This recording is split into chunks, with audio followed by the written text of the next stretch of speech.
Good afternoon, everyone, and a happy Thursday. It is Thursday noon Eastern Time.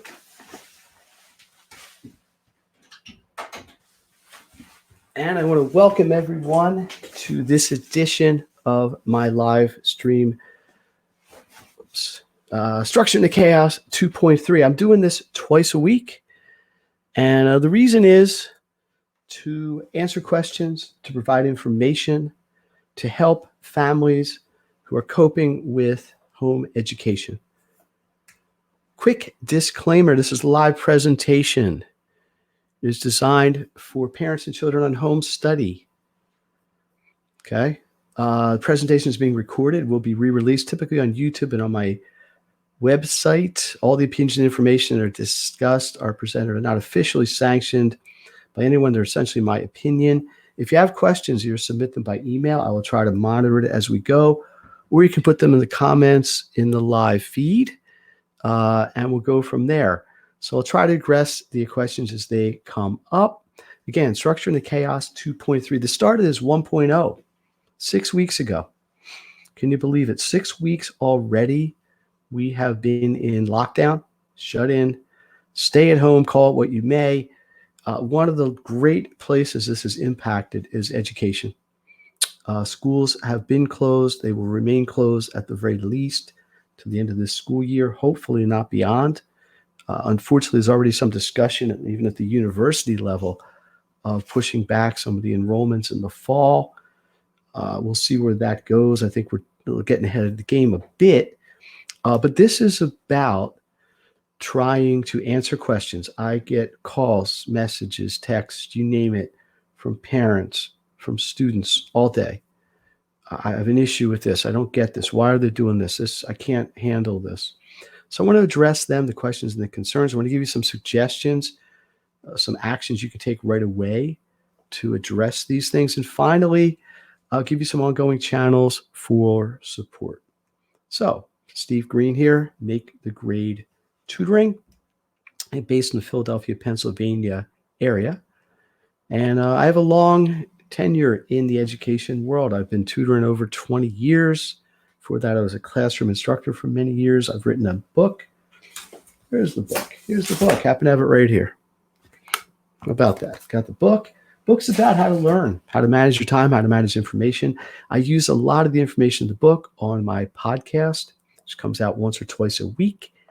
And I also curate the Make the Grade Success Community, which is an online community for anyone, parents, students who want to be able to take actions to maximize their education. So let's get right through it.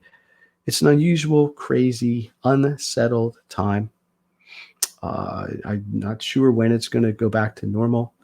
But in education space, at least, what has happened is the transition to online, virtual, remote, call it what you want, home learning education. So here's the most common things I get asked about. What's really the best way to do virtual learning? How do you create an effective environment for learning at home? What are the best uses of resources? How do you get long and short-term support?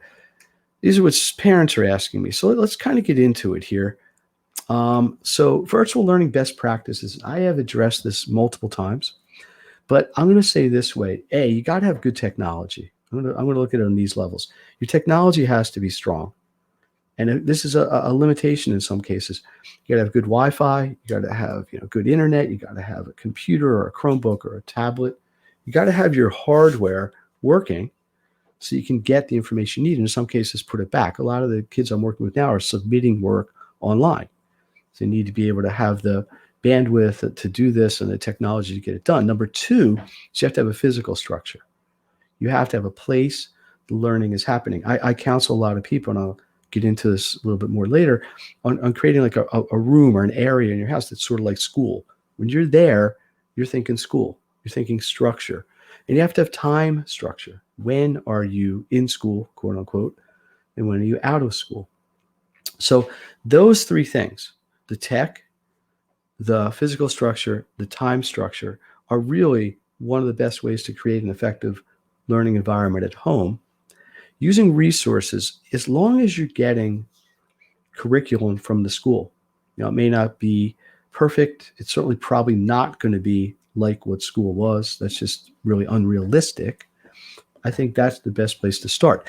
But I've seen a lot of people, a lot of my students are using this as an opportunity to kind of go beyond and research, learn about some things that they just are interested in, or spend time on hobbies or academic things that they just like, and do some research. And you got the internet, which is really the world's biggest, greatest ever source of information. And they also ask, how do they get support? So let's jump ahead to this. Here's the concerns I've heard from parents. I got a question. Let me address this question very quickly. I'm going to just pop back to the slide. Question was about timing. How do I know what's the time to set up? I think number one is you need to model it to some degree like school. Okay. School, 7:30 to 3, whatever, 2:30, 3:30 plus or minus. So I would block it out and say, okay, from 9, give me sleep in a little bit, to 10, you're going to work on school. From 10 to 10:30, you're going to take a break. And it doesn't have to be, hard and fast to the second. But I think in the morning, you want to know what you're going to be doing that day. And when I say you, I mean the parents and the students, especially if you have younger students, younger kids, 3rd, 2nd, kindergarten, even 4th, 5th grade, that really are not going to be able to work independently for long stretches of time. So I hope that answered your question. I'm going to run through here to concerns. And by the way, I try to keep these presentations in the 20-minute range because I know everybody's busy. And that's partly why I'm talking a little quickly. But here's what parents are telling me they're concerned about. They're having issues getting online. A little bit of this may have been their own technology. I think some of it's just overload. A lot of these servers and services that host the content for the schools, we're not expecting to have thousands, tens of thousands of people logging on at once. Usually it's a trickle. And they've had to adjust to that. So initially, that just huge volume, I think, was difficult for them. But I think that's adjusting. I think you're going to have to be a little bit patient. This is one of the adjustments that people, students and parents, are going to have to make. This is a big one, though. A lack of instruction and only having content. And this, I think, just is what it is. It's going to be the nature of this. You're just not going to get the same level of instruction that a teacher is able to provide in a classroom. Some teachers are going to be able to make their own videos. Some people might reference pre-made videos or other content. But parents are telling me they're concerned that this is not helping their children to learn. So my answer to this is use what you have, use what is provided, and then I can help you, or we're going to have to do some research on finding additional content that's appropriate and that will help you. Okay. But I think the idea is between maybe finding a direct instruction, like a tutor sort of idea, and finding additional content. And there's plenty out there. It's just finding one that works for you. One of the things I find is there's a ton of videos that support pretty much every subject ever. But in many cases, they're 30 minutes long to distill down to 3 minutes of what you really needed to learn. And it becomes tedious. Here's another biggie, number 3. My children can't teach themselves, and I can't teach them. It's usually followed by something, and there's usually other words in there. It's a challenge. It is a challenge. And this is probably much more common in an older child, 10th, 11th, 12th grader. They're going to have more complex coursework. Again, this is a point where you may just have to reach out to either peer support or professional sort of support, tutor, group work, things like that. But the key is to stay with the plan. Don't abandon the process just because you're having trouble with it. This is really no different than when there is school. If a child goes to school, comes home and doesn't understand their work, and the parent's unable to teach them, it's really the same sort of circumstance. So the key is to know what resources are available to you. Parents, some of them have organizational challenges, time challenges, and I mentioned them before, is having a place that's sort of your school room or your school area, blocking out your day. Long-term, short-term support, I think the first line is go to the teacher, email the teacher. If the teacher's having any sort of office hours, maybe tap into that. Number 2 would be maybe online communities. There's any number of them that have sprung up that you might be able to work with. And I think the third level would be professional support.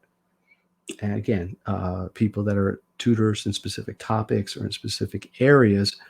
And this is a time to really take advantage of that if you can or you choose to. Here's what students are telling me. Same thing, same answer. Be patient with the technology. I think it was an overload thing. The content's really the big thing to them, 2 and 3. They're not getting taught and they're unable to teach themselves, and they find it frustrating. And I get it. I understand it because I'm working with a lot of these kids day in, day out.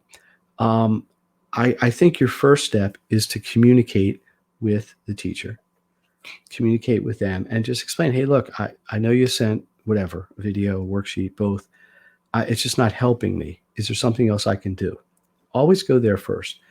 Secondly, try to find supplemental material that might help you. Maybe it's a video from another source. And on my website, I've listed, and in my social media post, I've listed a lot of these sources. Maybe you got to go to another source.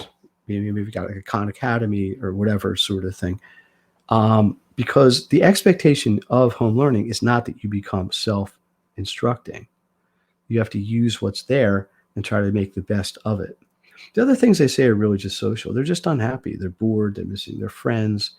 They're not able to do the things that they typically enjoy. And I think there's a little bit of a feeling of just lack of control because none of this was anyone's fault, at least the kids. You know, they one day were in school, next day stuck at home, and they're just wondering how they can get help. You know, they're tired of being home for 4 or 5 weeks. I was a student of mine the other day. I was working with. She was all upset. I said, "What's the problem?" And she said, "Well, I was supposed to get my braces off today." So she had braces 2-3 years, and they'd had this on the calendar circled for weeks and months, and she was all excited to get them off because that's obviously a big thing for a young person to get the nice, beautiful smile after having the hardware on your teeth for so long, and just unfortunately added to the list of things that weren't able to happen in our present environment. So let me talk a little bit more. I want to see if there's any more questions. I want to talk about some support things that we can get into. Let me just check for questions in the forums. I got one question here.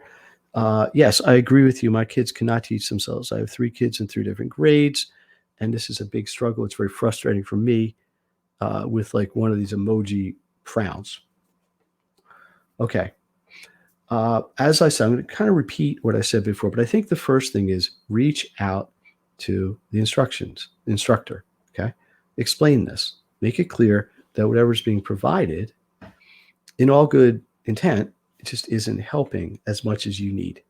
Ask them if they can provide something else, and then ask if there's any suggestions for additional resources. If neither of them are going to be able to help you, probably your first or quickest point of triage is to reach out to a professional kind of person, another teacher, a tutor, or someone like that. Okay, let's see if there's any other questions. None in this one. I got 3 different forums going, so it's a little tricky, but I'm working on it. I need to get a producer. Here. Yeah. Okay. Let me shift for a second because I want to show you something here. I'm going to kind of come out of this for a second and go over here. I got a little technology juggle myself going on here. So hi, Steve Green here. I'm going to share a different screen. So this will take 1 second. So here's something I'm going to be offering people. And this is a popular demand thing. I've put together something I'm calling a personalized virtual learning plan. Okay. And basically what I'm going to do here is set up for you and your family. So you would complete a survey. The survey would tell me, what you got going on, what your needs are, what your challenges are, what's going well, what maybe isn't going as well, based on all the things you got. And for this, I will put together a plan that will address all these needs. This is priced, extremely affordably. It's only $39 for the whole thing. I will put the link in the file, and we'll try to go from there. But I'd urge you, I think this is I've done a few of these already in a very short time. This just rolled out yesterday. And this is about taking action. If you know anything about what I do or what it's in my podcast or my community, it is about giving students and parents actions they can take to maximize their education. That is my goal. So consider this personalized virtual learning plan. Work it out for your family. It'll give you structure. It'll give you strategies, and it'll give you a system to get done what you need to get done. All right. I'm going to come off the share here again and reintroduce myself. So Steve Green here. We are at about 16 minutes, which is great because, again, I try to keep these less than 20 minutes. Let me see if there's any more questions. Just a couple of things I'll throw out there. So I'm going to continue to do these events Tuesdays and Thursdays. I welcome any sort of comments, feedback. You can put them in the comments under the live feed if you want. I'm not the greatest here with the tech of trying to monitor 5 feeds at a time, but if you want to email me them, the email is, I think, in the scroll underneath. There it goes right there, right underneath my chin. See?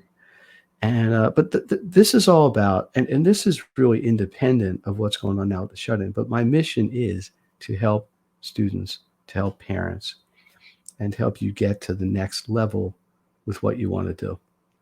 So I'm going to be back next Tuesday with another episode of Structure in the Chaos. There's a few things I'm going to add. We may be up to version 3.1 by then.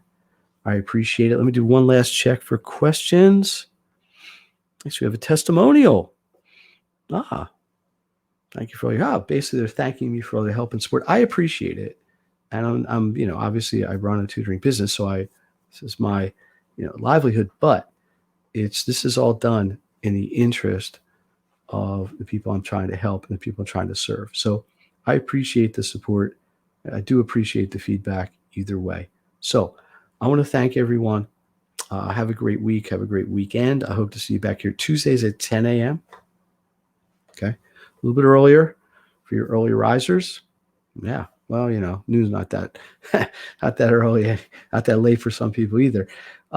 So that is it for this week. So just to summarize, if you have questions, you have comments, reach out. I will try to address them. But the key is to create a system, to have a plan. That's why I rolled out with this virtual plan, to give you something very specific that you will have ready to roll out, make it happen. All right. Thanks again. Dr. Steve Green from Make the Grade. Please check out the podcast. Please check out the website. Please check out the community. I'll see you next time.